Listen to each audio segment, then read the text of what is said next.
Good morning, everyone. I'm back. I'm feeling much better. Finally got over that really irritating flu. Got some more energy, so I'm going to do a lot of pouring this weekend. I just made a video about an hour long, a Dutch video about, everything I know about acrylic pouring. So that's the one before this one. Now I'm back to English. So here's the sponsor list of March, and we still have the giveaway of February to go. But what I was thinking is, because I want to do a lot of pours this weekend, I'm going to do a series of four 20 by 20s, and I'm going to make four necklaces this weekend. And I'll show them to you. Well, you'll see the pours, of course. You'll see them in the videos. And the necklaces, I'll show you. I might do a video about them because I get a lot of questions about that. And I'm going to be doing those. And then I'm going to do, at the end of this month, I'm going to draw the February and the March, 2 February, 2 out of March. And they can choose what they would like, if they would like a necklace or if they would like a painting. So that's what I'm gonna do. That's the plan, Stan. Okay.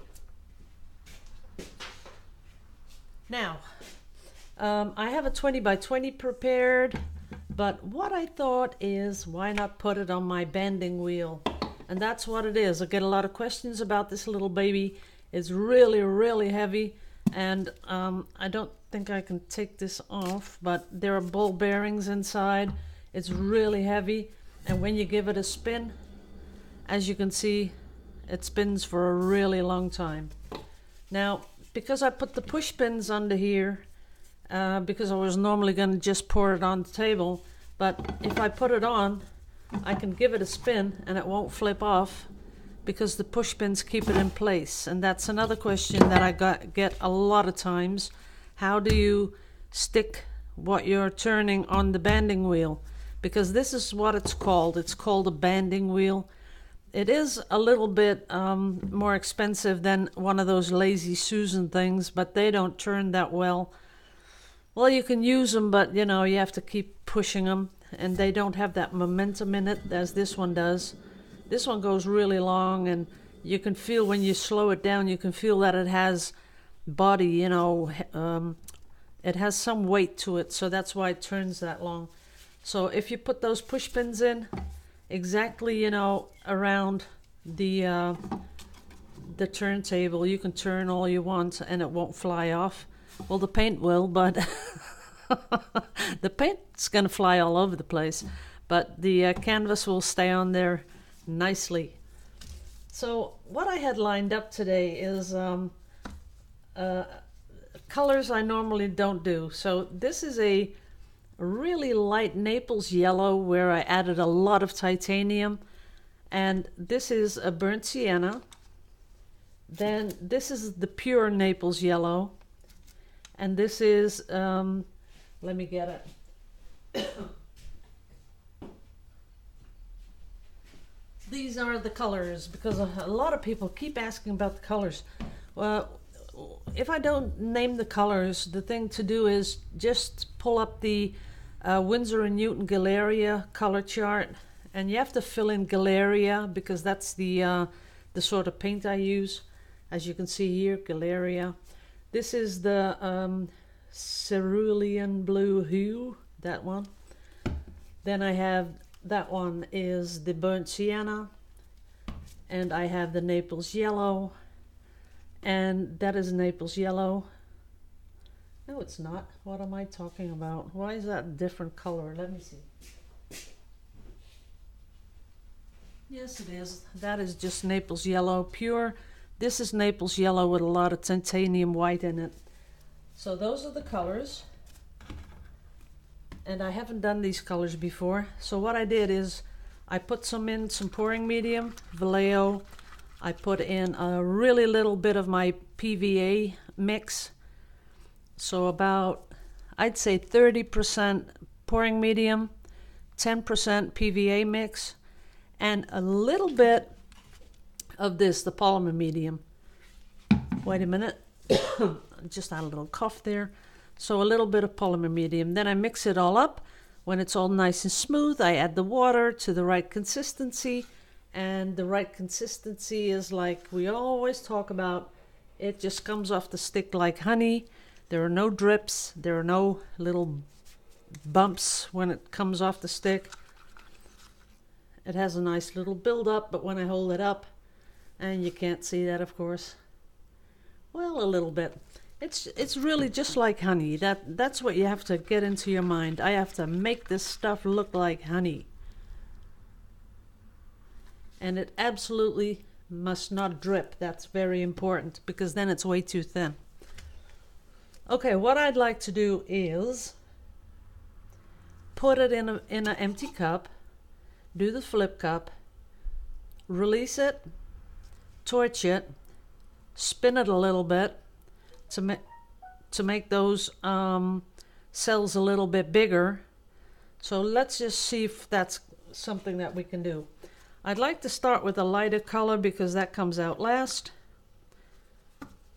Then I'm going to add the Naples Yellow Pure, and of course that beautiful burnt sienna because I really love that. And as you can see, I pour that from up high so it gets right in there. You know, it's the gravity thing that's working. And that's what I'm going to do with the blue also. That was it. And I'm not going to stir because I poured it from up high. And if you do that, the paint will mix by itself, but will stay pretty much separated. So that's what we're going for. And if you can't do the really swift wrist action, then you just put your little canvas on top, turn it around, put it on that banding wheel, and open up those colors. Now that is pretty awesome. Really, I really like the colors. What I do want to do is get the rest of the paint out so that it can go over the corners. Give it a little bit for those corners. Don't want to waste any paint. That's it. Okay, now I'm gonna give it a little spin. That's not enough. Now let's torch it.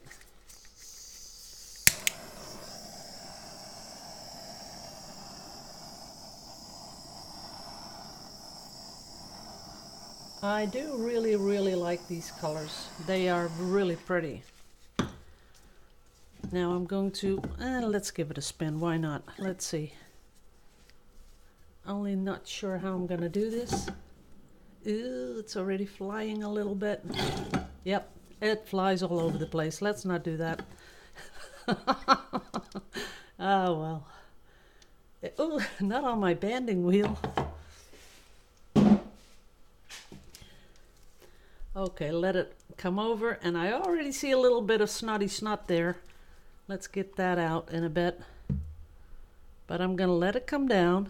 Ooh, I got two pieces. I don't know where that's coming from because it's they're new paint jars.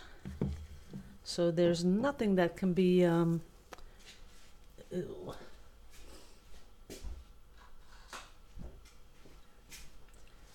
So I don't understand why that's happening, but I got one here and I got one down here.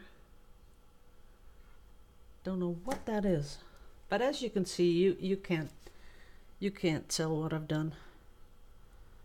So we're gonna pull it down here, let it go back just a little bit, and then I'm gonna come in with my palette knife. I'm going to pick up a lot of blue because this is blue here, right down here. And I'm going to cover up this corner. That's one. That one is covered. Then I'm going to cover, see how beautifully that matches? You can almost not see that I've done that. Well, now you can't even see it. But that's the trick, and that's why I always recommend that you have a palette knife, because you can just push it and let it go and it will really match the rest of the pour.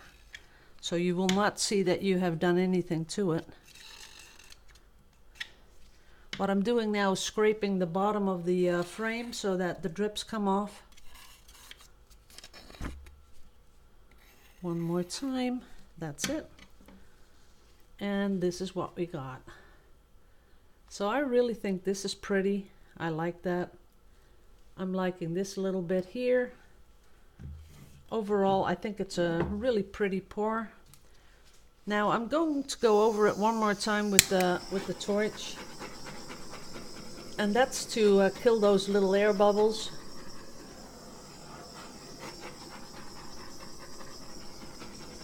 Because if the first time you have done that, oh wait a minute, I see a couple more. That's it. Because if you've torched it right the first time, you will have all the cells that it's gonna make, and the second torching is only there for bursting those little air bubbles. And I know some people are really getting a little bit annoyed by them, but believe me, even the best pourers in the whole wide world have those little pinholes. I had a couple of people email me about them because they were getting really frustrated that they were in there, and I sent them some pictures of like Brouthers. He's the master of pouring. I'll put a link under the video. Yeah, every time I mention his name, someone says, how do you spell that? Can't find him. He's on Instagram also, and he has a website, of course. But even he gets those little pinholes, and it just goes with you know, acrylic pouring. You can't do much about it. You can see them here. Tiny little colors that are out of place, like, you know, you're thinking, why are those little bubbles there? But they just happen. And I wouldn't be too fussy about them. I do see a little snot. I wouldn't be fussy about those. Okay, well, it's still in there. I don't know what that is because I'm using new paint, so I'm not sure what that is. That's pretty much taking care of it. So we're going to put this one away. We're going to let it dry, and we're going to see what we get. Now, I could, if you don't like your pour, and some people don't, you know, some people say, well, it's okay, but not really jaw-droppingly beautiful, and I'd like something else. Well, then you can always come back in with some more paint. That's no problem whatsoever. This time I'm not going to do that because I really do like this pour. I like the colors. I like the band that's going through, as you can see here. I like that, you know, and that just forms all by itself. You don't really get to, you don't get to say where that happens. But I like what's going on here, and I'm just going to leave it just like that.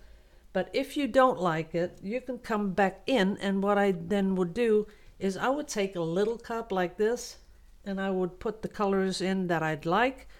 Now, if I were to put something over here, I would avoid using the blue again. I just use the Naples yellow and the burnt sienna. But then, you know, you can just add something to it. And if that isn't nice enough for you, you can always put a comb through it and pull it.